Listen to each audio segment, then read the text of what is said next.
السلام عليكم ورحمة الله وبركاته. الحمد لله والصلاة والسلام على رسول الله صلى الله عليه وسلم وعلى آله وصحبه ومن والاه إلى يوم الدين وبعد. أمن يوم سليمان كسولة kubowereza irimu ekwatagana ku busika paati gye tuliko paati ya mwana wa bwenzi ku kitundu eky'okugyamu olubuto abaffe kiramulwa kitya. Ekibuzo ky'okutuuka ku mwana abaffe omwana oyo akusikira oba takusikira kye tuliko mu kunoonyereza, wabula nga tusoose okuviira ddala ku ntandikwa gye biviira omwana oyo okujja mu nsi muno mu makubo mwayise wamu n'ennamula ez'enjawulo ezimufaako. Olwaleero tuli ku nnamula, twatandikira ku nnamula y'okugyamu olubuto inijjeno, ne tutunuulira ennamula y'omukyala aggyamu olubuto nga yalufuna mu bwenzi nga yeeyagalidde. Tuli ku nnamula lunaku olwaleero ku mukyala aggyeemu olubuto oba omukyala abaffe ayagala kuggyamu olubuto olwo nga yalufuna teyeeyagalidde, awamu n'okugamba nti omukyala oyo baakwata mukwate oba bamudifayiringa oba omwana muwala myaka 12, 9, 12, 15 ne baba nga baamuleepinga buleepinzi. Abaffe ekintu ekyo kiramula kitya? Katugambe nti yutabaru waladul ightisaabi, oyo nno gwe bayita omwana w'omukyala akwatiddwa obukwatibwa, waladu zina. Omwana oyo gwe omukyala gwe bakutte obukwasi era naye atwalibwa okuba nti mu ddaala lye limu alinga omwana ow'obwenzi. Illa anna jarimata al-ightisaabi takhtalifa an jarimati zina, wabula ate ekyenjawulo ekiriwo nti obwenzi, omwana gwe bagenze ne bayenda obwenzi ayawukanako ku mwana ono w'omukyala gwe bakutte obukwasi. Li anna zina la yakunu illa an tawaiyati wa ikhtiyaarin, olw'ensonga nti obwenzi buno bubawo wakati waabo mbiriri, omwami n'omukyala, oluvannyuma lw'okukkiriziganya. Mwami mufumbo na mukyala atali mufumbo, oba omukyala omufumbo n'omwami atali mufumbo, abavubuka ne ba boyfriend na girlfriend nga bwe bibeera babimanyi. N'agamba nti biaksi al-ightisaabi, wabula ate kyawukanako n'omwana omukyala akwatiddwa obukwatibwa oba omuwala gwe baleepinze obuleepinzi. Falmar'atu fiihi mukraha, mu mbeera eyo omukyala yatwalibwa okuba nga yakakiddwa obukakibwa omukwano, yakakiddwa akaboozi ke yabadde teyagalira, n'olwokuba nti mukyala atwalibwa okuba nti munafu, oba oli awo munnange omusajja yamusinzizza amaanyi. Waqad marra bina hukumu ijhaadhi waladu zina, twakirabye mu byakulembedde omwana ow'obwenzi alamulwa atya mu kubeera nga bamuggyamu, era twafundikidde tugamba olw'okuba nti wagenda n'olunoonya olubuto olwo ng'oyagala toteekeddwa kuluggyamu. N'agamba okuggyako mu mbeera emu singa tusangibwa nti omwana oyo akosezza obulamu bwo mu mbeera y'okuba nti agenda kuleetera okufa, kyekyokka y'eddaruura yokka gye twafunye mu bikukkirizibwa okuggyamu olubuto olwo. Agambye nti fahal yu'khadhu waladu alladhi nufikha fiihi fahal yu'khadhu alwaladu alladhi nataja an al-ightisaabi hukmu waladu zina. Abaffe omwana ono omukyala gwe bakutte obukwasi, ennamula y'emu gy'aba alina n'omwana ow'obwenzi min haythu al-hurumati al-ijhaadhi, abaffe mu ngeri y'okuba nga agaanibwa okuggibwamu mu lubuto oba okukola abortion, ennamula y'emu ngeri gye twalabye. Wa hal yasihu al-mar'atu allati hummilat min ightisaabi an tajhadha janiniha, abaffe kikkirizibwa ku mukyala abeera afunye omwana oba gwateyagalidde kubeera nga akwatiddwa bukwatibwa oba omuwala nga aleepingiddwa buleepingibwa abantu okuwagala okukola ekyo kye tugamba ekya abortion, kikkirizibwa bw'aba yagadde okikola oba nga baagadde okikola. Katunuulire endaba z'abamanyi. Amma ra'ayu al-Qaradawi fi ijhaadhi al-mar'ati al-mughtasiba, endaba ya Imam al-Qaradawi twamulabye mumanyi mukulu nnyo mu bamanyi b'Obusiraamu, ayogera ku nsonga eyo mu mukyala singa aba akwatiddwa oba omwana omuwala nga aleepingiddwa. Akyogera mu kitabo kye mu kitabo ekiyitibwa min hadiyi al-islami fatawa, ekitabo kya fatawa ekiyitibwa min hadiyi al-islami fatawa al-mu'asira, muyimu kirimu oba fatwa eziyisibwa ebiseera bino, ebiseera byaffe bino. Mujalladu ogwo gwa 2 safha ya 610 aba kyagadde okuba nga akifuna. Yayogera Imam al-Qaradawi n'agamba nti al-aslu fi al-fatwa al-Qaradawi, ye al-aslu fi fatwa al-Qaradawi, mu kwogera kwe mu bigambo by'fatwa gye yayisa Imam al-Qaradawi fi hadhihi al-mas'ala al-mu'tamara al-islami biyayisa mu lukuŋŋaana lw'Obusiraamu olwali lutudde al-ilmi olw'okumanya oba olw'abamanyi abaali batudde nga balina bye bakubaganyako mu fatawa mu mbeera ez'enjawulo li riayati huquuqi l-insaani olwo lwali lutudde nga lugobereza oba nga lugendereddwamu okukuuma rights oba ebyetteeka by'obuntu fil busnati mu nsi eyitibwa Busna oba ye Bosnia giyite Bosnia wal Hersik n'ensi eyitibwa Herzegovina. Ezo nsi ezimu abamu temuziwulirangako. Herzegovina ensi esangibwa mu Europe. Wadhalika fil madinati Raghbo asimatu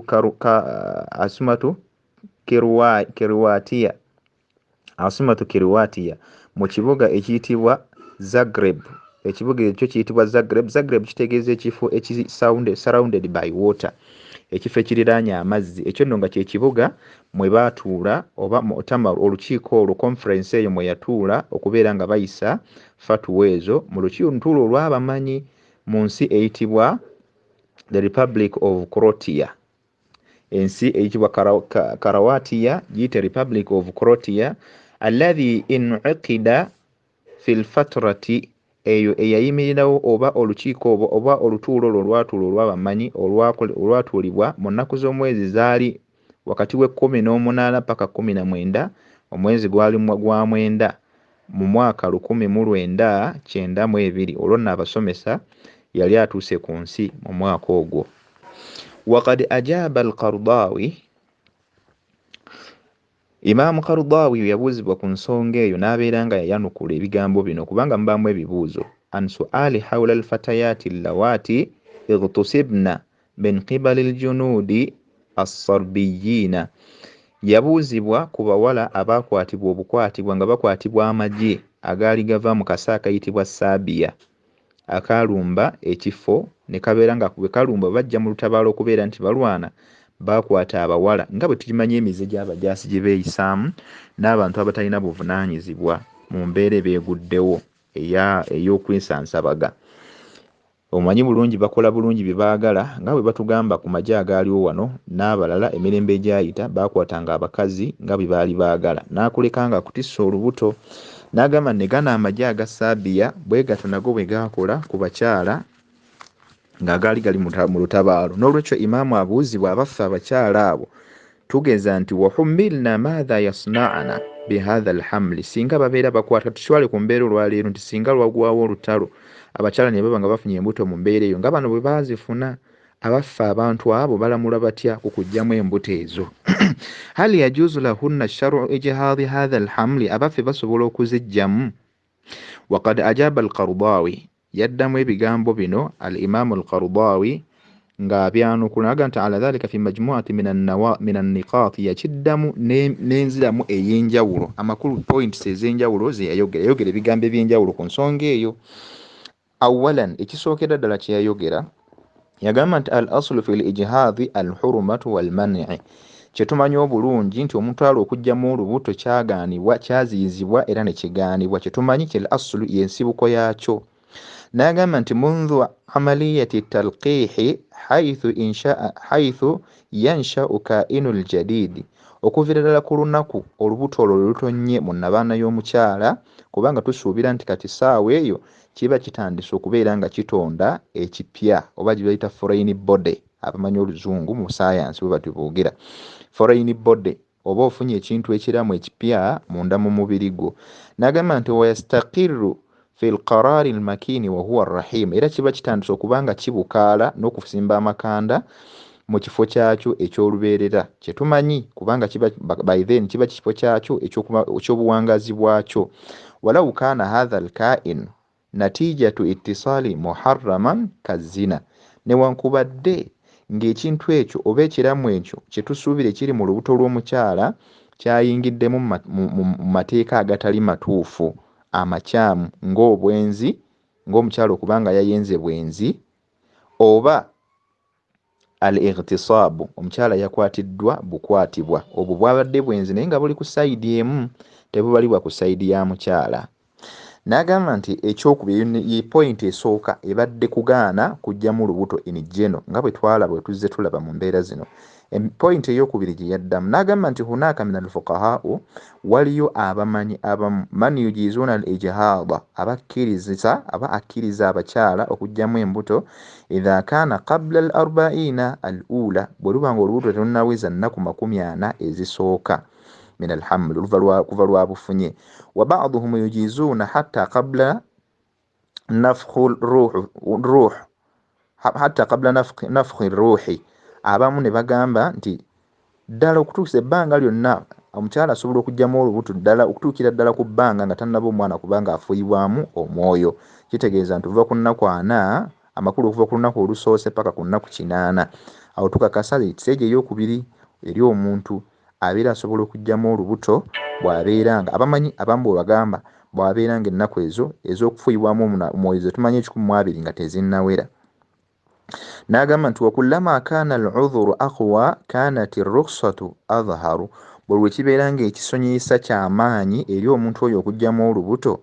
Otegedde kullama kaana, bwe lwekibeera ng'ensonga y'amaanyi, ekisonyiisa nga ky'amaanyi eri omuntu oyo, kanat ar-rukhsatu adharu, awo nno aba afunawo kye bayita option, aba afuna ensonga esobola okumukozesa ekyagaanibwa. Wakullama dhalika qabla al-arba'ina al-ula, era bwekibeera ddala ng'omukyalo oyo abeera akikoze mu nnaku 4 agasooka nga tegannawera, kaana aqrabu ila al-rukhsa, abeera ddala akoze ddala ekintu ekituufu ekirina okukolebwa mu kiseera ekituufu, abeera akyali mu kiseera ky'okuba nga akyakkirizibwa. Ekyo nno ekigambibwa kitegeeza nti omukyala bwe lwabeera nga yandiyagadde okujjamu olubuto, lwaba nga yakwatibwa bukwatibwa, oba abantu b'omwana omuwala oyo ng'akwatiddwa nga bamukutte bukwasi, rape and defilement, bwe mba mwagadde okujjamu olubuto lw'omwana oyo gwe yafuna mu mbeera efaana ku mbwenzo bw'esayidi emu, musobola okukikola ng'omwana tannaba kubanga aweza bbanga lya myezi emeka, ebisolo ennaku 40, gwe mwezi gumu n'ennaku mmeka? N'ennaku 10. N'olwekyo olwaleero embeera eyo mugiraba weeri efaananako bwetu, tewali nsonga lwaki mulinda oba ne mulindiriza ebbanga eryo. Kitegeeza nti bw'abanga ebbanga eryo lisuseeko nga luweza emyezi 4, bw'olugjamu obeera osse muntu. Naam, kyava agenda mu maaso n'agamba eyo point eyokubiri. Eyokusatu n'agamba, bino nno bigambo bibuuzo abiddamu ye Imam al-Qaradawi ng'ayanukula ku kibuuzo ekyamubuuzibwa mu Bosnia, giyite Bosnia, n'ensi gye tulabye eyitibwa Herzegovina esangibwa mu Europe. Ebibuuzo byamubuuzibwa n'abiddamu mu mbeera eyo ku bantu abakwatiddwa obukwatibwa mu mbeera efaananako bwetu ddala nga bakyala. Ekyokusatu n'agamba nti wala raiba anna ightisaba hurri al-muslima, siwali kubuusabuusa kwonna ti mazima ddala okukwata omukyala yenna oba okudifiringa omukyala oba okurepinga omwana omuwala al-hurra waaboobi ayina rights ze zonna, awo together al-muslima ate nga musiraamu, min aduwin nga kivudde eri omulabe waffe w'obusiraamu tumanyi ye mukafiiri, fajiru omwononefu, agambye nti mu'taddun athimun, afuna ezzambi oba atekebwako omusango ku ekyo ky'akoze. N'ekyo n'agamba nti udhurun qawiyun lada al-muslima, omukyalo oyo omusiraamu oba omwana oyo omuwala aba ayina ekisonyiisa kinene nnyo gy'ali. N'agamba nti walada ahliha, n'eri abantu be era nabo bwe batyo singa baba baagadde okujjamu olubuto olwo. wahiya tukrahu hadha aljanin, omukyalo oyo abeera akakiddwa omwana oyo kubeera ng'akola kyamufuna nga tamuyagalidde. Walladhi huwa thamaratu al-i'tida, kubanga era aba avudde bibala byakulumbaganibwa. Waturidu takhallusu minhu, singa omwana oba omuwala aba ayagadde okubeera nga yejjako olubuto olwo, fahadhihi rukhsatun, aba afunye ekimusonyiisa ekisobola okubeera ng'akikola. Agambye nti yufta biha ad-darura, singa amakulu yufta biha bid-darura, bwe tusobola okuyisa oba fatwa esobola okuyisibwa ekakasa ekyo kubanga kikolebwa olw'ekyo ekisonyiisa ekiba kiriwo. Wa khasatan, n'okusingira ddala fil ayami al-ula, min alhamli mu nnaku ezisookera ddala ez'olubuto.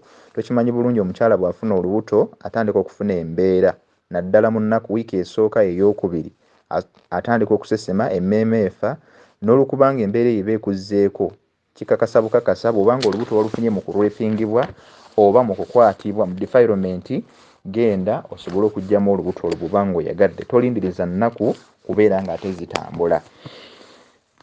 Ebyo nibyo bigambo bya Imam ayitibwa Al-Qaradawi. Yakiddamu mu mbeera ey'okuna, yayogera ekigambo ekyokuna ku mbeera eyo n'agamba nti la harajun ala al-muslima, tayina mutawaana yenna omukyalo omusiraamu allati oyo ibtuliyat bihadhihi almusibati fi nafsiha abeera agezeseddwa n'ekigezo kino an tahtafidha bihadha aljanin okubeera ng'akuuma omwana oyo. That means singa omwana oyo abeera oluusi atutteko ne ku bbanga tolina musango okubeera ng'omwana oyo omulese n'akulira mu lubuto lwo n'omukuza duuna an tujbara ala isqatihi n'atakakibwa kubeera nti ajjamu lubuto olwo singa omwana aba akuze.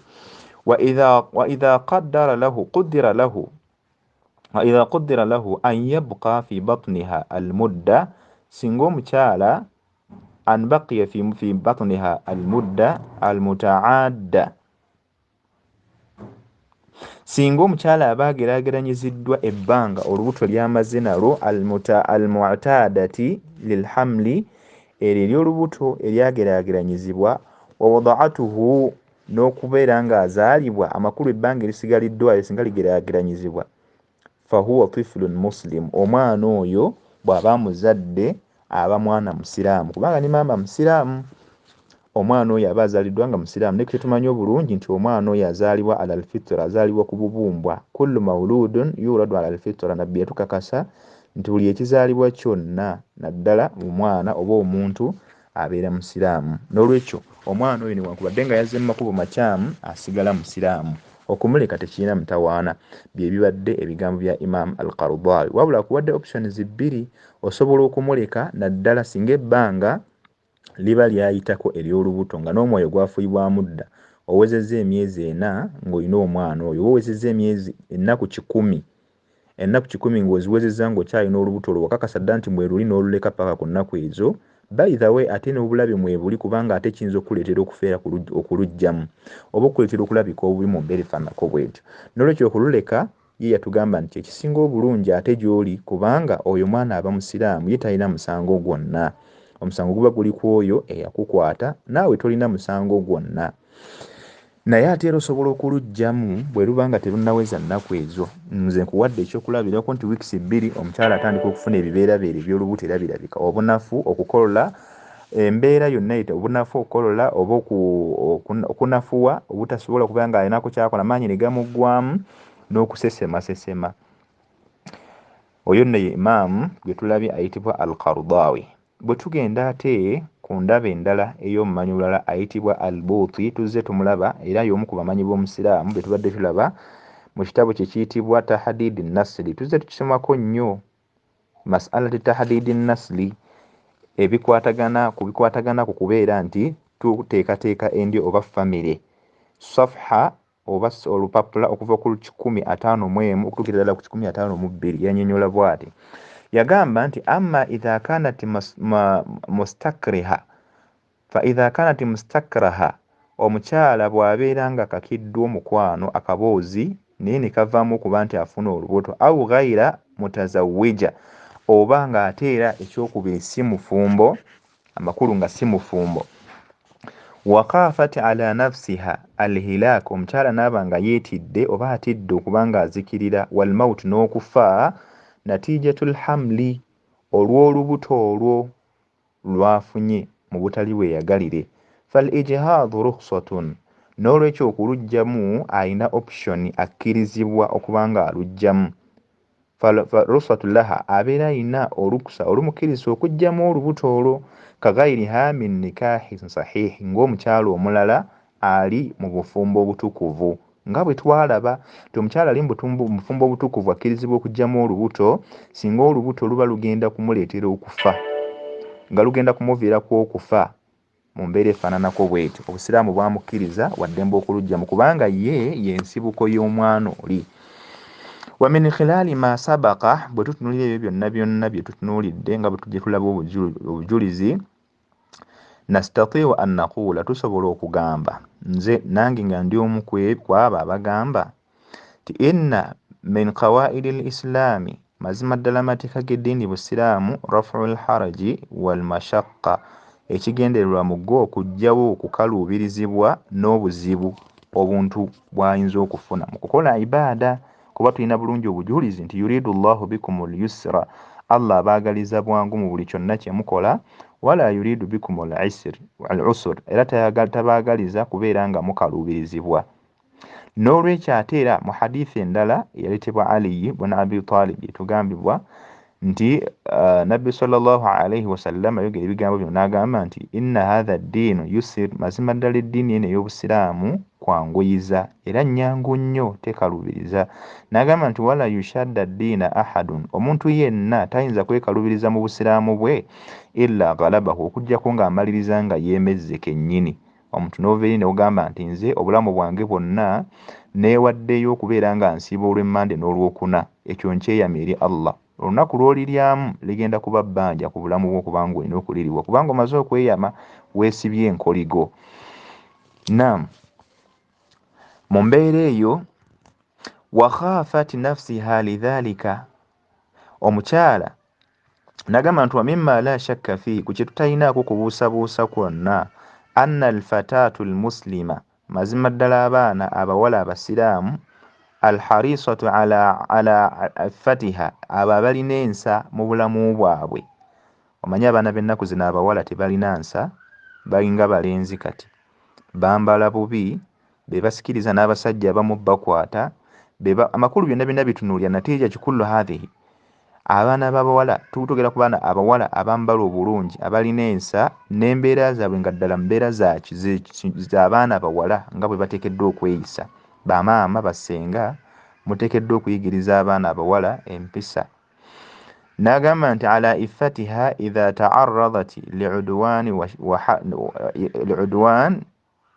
wa hashiyi, singa omukyala yagezezzaako okwirwanako, amakulu okugezaako okwirwanako bambi mu mbeera y'obuliisamaanyi n'ey'okubeera nti bamukaka okukola akaboozi. Wa khaafat natijatu lidhalika ala sum'atiha, n'atya okubeera nti embeera ye singa ebikolwa ebyo binaabimutuuse, kuba tewali asobola kukyeyagalira. Omukyala alina okuzaala omwana nga taliiko kitaawe, olwaliyo tebakyalina nsonyi abamu. Yalaba nga ayise afunye takaddum, nze kasitanzaala I don't care, tafuddeyo bamuzgye mwana kikufuna baana, naye bagenda bafuukira ebizibu olunaku lw'enkya.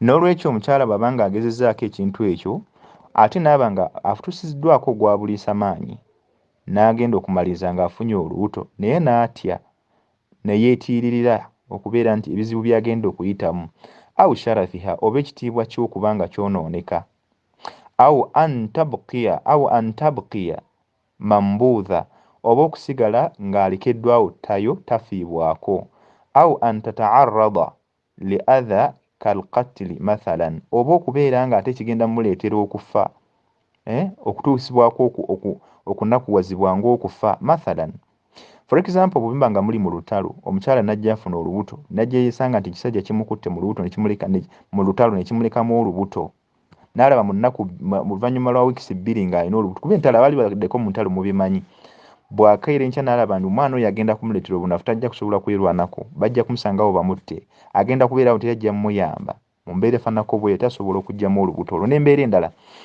aw anna hadha almawludu la yajidu makanan aminan yaluudhu bihi, oba ng'omwana oyo gw'anaaba azadde tagenda kufuna mirembe mu nsi muno, naddala nga muzadde mu famire, abafamire mubimanyi ebyo, bwe njogera ku ekyo kitegerekka bulungi. Abantu omwana we bamuzaala oba bamuzaala mu bwenzi, mu famire eddala ez'abasiraamu batandika okugamba nti genda eri kaana gwe, kaana ka bwenzi, genda nze tonsembera, bakugamba asosolebwa mu mbeera efaananako bwetyo.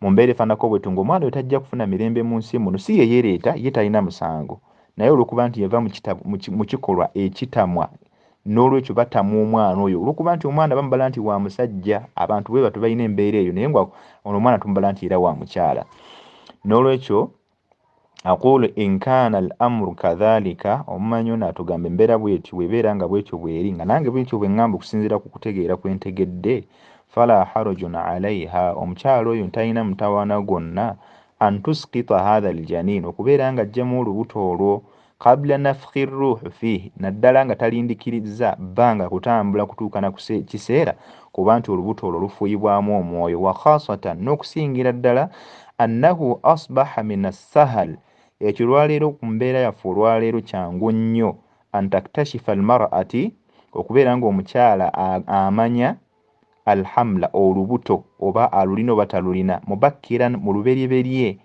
mu bbanga nga likyali nnaku weeks okusobola okumanya olubuto oba tolimanyi naawe omanya embeera yo ng'ekukyuse ma ataqaddumi alwasaili altibbiya kubanga olwaleero ebyobulamu bingi embeera ezikwatagana ku byobulamu nnyingi n'amaddagala n'amasawo n'amalwaliro byonna biyitirivu omuntu wasobola okugenda okumanya ensonga efaanako bwetyo wakullama kaana amru lisqaati mubakkiran bwe lwekibeera nti embeera y'okugjamu olubuto eyanguyiriddwa kaana majaalu l-akhdi birrukhsati awsa bera mbutuufu ekiseera ky'okuba nga otwala option eyateekebwawo eyakuweebwa omukisa ogw'okuba nga olugjamu guba gukyali mugazi n'olwekyo mu mbeera endala wakullama kaana